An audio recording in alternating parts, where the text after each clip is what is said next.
Okay, so I've been messing with off and on for like a little over a year now after I heard about some of these hidden things in the Leonardo Da Vinci's Last Supper painting. So one of the things apparently hidden in there is musical notes that make a song if you play them from right to left. So you gotta mirror the painting and then you'll be able to make sense of the music. So back in the mid-late 2000s, an Italian researcher slash computer technician named Giovanni Pala, he figured out that it looks like the hands and the bread rolls on the table represent musical notes, and if you superimpose a staff in there, you can make something that's actually kind of musical out of those things. So I had seen this and I looked at the thing and I went, well, obviously it's more than just the bread rolls, bro. Like, look at the feet below the table. Those all make sense for notes. Look at the dishes on the table as well. Look at the glasses of wine. And then that just further led to things where obviously this is the Last Supper. So this is, communion. And the bread, one of Pala's theories was that the hands bless the bread. So that's why both of those are important. Well, the bread being the body of Christ, well, the wine was the blood of Christ. And then if you put this staff on the table, the wine glasses also seem to line up in a significant way that makes it seem like, yeah, those could be notes too. So I went through and I superimposed my own staff. And to get the spacing, I looked at the tablecloth, and you can see some lines that Da Vinci has kind of painted in there, and it looks like it's more or less a musical staff that he's kind of put in there. So I superimposed lines, I used that spacing, and I just kept going up and covered the entire image with like a grid. And this grid, one of the cool things about it was it just so happened that spacing was also the same width as the large bread rolls. This kind of told me, okay, this seems like it must be the right spacing. Another cool thing was when I put my grid on there, stuff lined up. Either bread rolls fell like in between two lines on the staff, or they fell pretty much dead center on a line on the staff. So again, those were indications to me that this was intentional the way it was painted.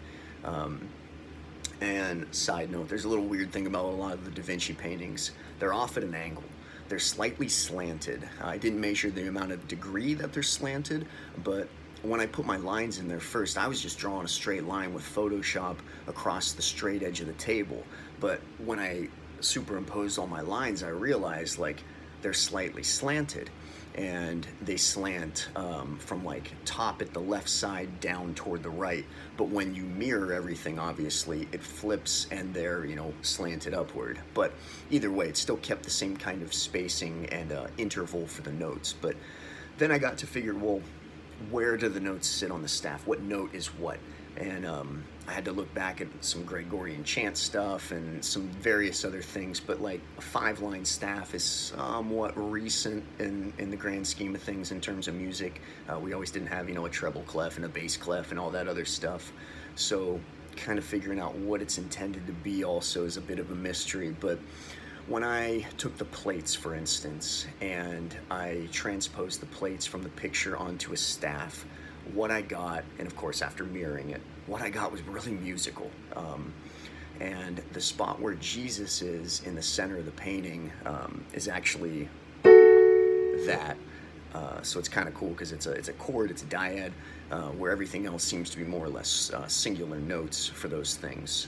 But this is what it sounds like. Again, it sounded pretty musical.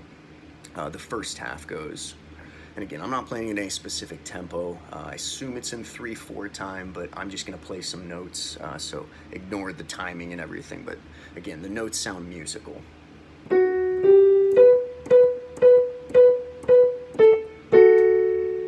that's the first half. So that part again is where Jesus sits in the middle. So it's leading up like from one side of the disciples onto Jesus right there. So again.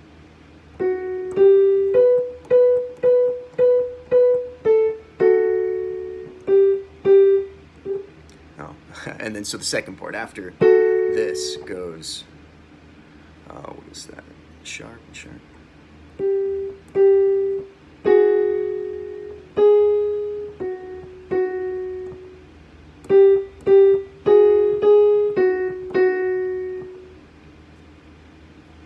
again.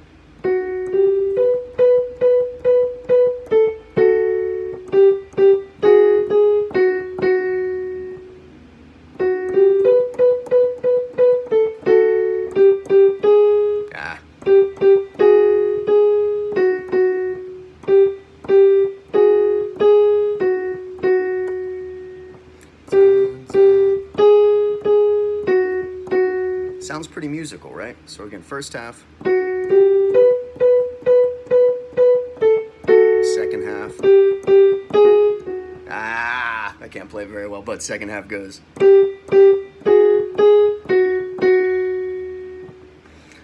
Which again kind of sounds like sad and sorrow, because this painting's supposed to be the moment that Jesus has told the disciples, one of you will betray me. So it's happy at first, they're having this feast. Right? Everything's good, and then he tells them the bad news.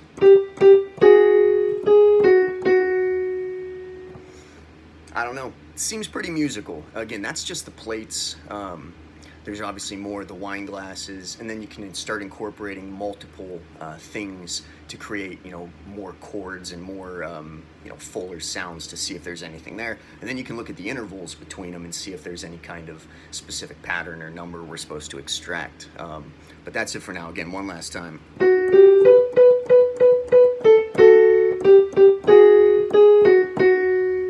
Sounds musical.